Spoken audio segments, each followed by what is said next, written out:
अक्षरा के पिता ने कहा कि ज्योति सिंह का दिमाग खराब हो गया है, वो मेंटली स्टेबल नहीं है, इसलिए जो मुंह में आ रहा है बके जा रही हैं। विपिन सिंह ने आगे कहा कि ये मामला पवन सिंह और ज्योति सिंह का निजी मामला है।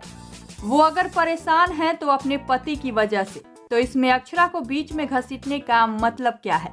उन्होंने आगे कहा कि जिसका जो मन में आ रहा है बोलते जा रहा है, हर रोज कोई ना कोई बोलता ही है, तो बोलिए, हमें कोई दिक्कत नहीं है। अगर आपको बोलकर संतुष्टि मिलती है तो बोलते रहिए। उन्होंने आगे कहा कि क्या ज्योति अक्षरा की बचपन की दोस्त है, जो अगर बच्चा होता भी तो उसे बताने जाएगी। विपिन सिंह ने कहा वो अपने घर का तमाशा झेल रही हैं, क्यों हम लोग को बीच में घसीट रही हैं। अगर महिला नहीं होती तो हम उनको जवाब देते। महिलाओं का हम सम्मान करते हैं, वरना ऐसी बातों को तो हम अपने कान में भी घुसने नहीं देते। उनकी लड़ाई जिससे है उससे लड़े ना भाई, हमें माफ करे। तो जी हाँ, ये सब कहना है